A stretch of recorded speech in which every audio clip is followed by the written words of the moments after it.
বান্দা বাইসাইকেল চালায়া চালায়া আসতেছিল, মাথার মধ্যে টুপি, মুখে দাড়ি, পাঞ্জাবি গায়ের মধ্যে লাগাইয়া আসতেছিল। আল্লাহর বান্দাকে ডাকতে বলে, ও ভাই, আমাদের এই ভাইটি গত রাত্রি মারা গেছে, তার জানাজা নামাজ পড়ানোর মতো কোনো মানুষ নাই, আমরা সকলেই অশিক্ষিত মূর্খ ব্যক্তি, আপনি আমাদের এই ভাইটার জানাজা নামাজটা একটু পড়ায় দেন। আল্লাহর বান্দা বলেন, ভাই আমি জানাজা নামাজের দোয়া দরুদ কিছুই জানি না, আমি জানাজা নামাজ পড়তে পারবো না। আল্লাহর বান্দাকে ডাকতে বলে, তুমি যা জানো সেটা দিয়ে আমাদের এই ব্যক্তির জানাজা নামাজটা পড়ায় দাও। খুব পিড়াপিড়ি করছে, আল্লাহর বান্দা জানাজা নামাজ পড়ানোর জন্য রাজি হয়ে গেছে। জানাজা নামাজ পড়াবে, জানাজা নামাজ শেষ করে দিয়ে কবরের মধ্যে নামবে, কে নামার মতো এমন কোনো মানুষও সেখানে ছিল না। আল্লাহর বান্দাকে ডাকতে বলে, ও ভাই আপনি একটু কবরের মধ্যে নামেন, নাইমা আমাদের এই মুর্দা ব্যক্তিকে কবরের মধ্যে শায়িত করে দেন। আল্লাহর বান্দাকে পিড়াপিড়ি করে কবরের মধ্যে নামাইছে। কবর দেওয়ার কাজ শেষ করে আল্লাহর বান্দা তার গন্তব্যস্থলে চলে গেছে। যাওয়ার পরে পকেটের মধ্যে হাত লাগায় দেখে তার চাকরির যে ডকুমেন্টসের কাগজগুলা ছিল, সেই কাগজপাতি একটাও তার পকেটের মধ্যে নাই। আল্লাহর বান্দা চিন্তায় পড়ে গেল, আমার এই কাগজপাতিগুলো গেল কোথায়? হঠাৎ করে তার জেহেনের মধ্যে আসছে, আমি কবরের মধ্যে নামেছিলাম, হয়তো কবরের মধ্যে আমার পকেটের কাগজপাতিগুলা পড়ে গেছে।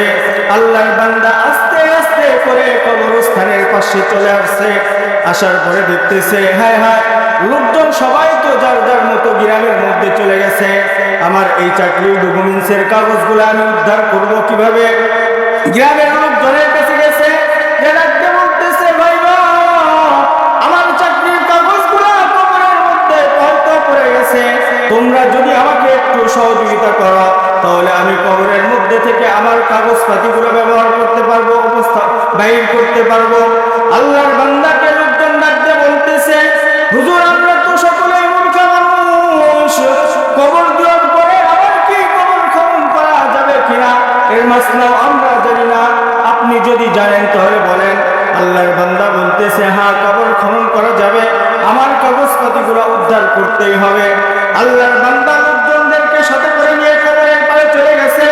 আস্তে আস্তে কবর থেকে মাটি সরাইছে, অল্প কিছু খাড়ালগুলা কবর থেকে যখন সরাইছে, সরানোর পরে দেখতেছে পুরা এলাকার মধ্যে জান্নাতি ফুলের সুঘ্রাণে মুখরিত হয়ে গেছে। সুবহানাল্লাহ, পুরা এলাকা জান্নাতি ফুলের সুঘ্রাণে মুখরিত হয়ে গেছে। আল্লাহর বান্দা কবরের মধ্যে তাকায় দেখে তার চাকরির ডকুমেন্টসের কাগজগুলা এমন ভাবে কে যেন সুন্দর করে সাজায়া মুখের মধ্যে রাখছে। আল্লাহর বান্দা চাকরির ডকুমেন্টসের কাগজটা উঠাইছে, উঠানোর পরে তার জেহেনের মধ্যে আসছে, হায় হায়, মাত্র আধা ঘন্টা 1 ঘন্টা আগে তাকে কবরস্থ করা হলো, কবর দেওয়া হয়েছে, তার সাথে সাথে আল্লাহ তাআলা তার কবরটাকে জান্নাতের বাগান বানায় দিল। সে কি আমল করেছে, সেই আমলটা আমাকেও করতে হবে। চাকরির টেনশন তার মাথা থেকে উঠে গেছে। লোকজনদেরকে ডাকতে বলতেছে, তোমাদের এই মৃত ব্যক্তি কি আমল করছে, সেই আমলটা আমাদেরকে একটু জানায় দাও, ওই আমলটা আমিও করতে চাই।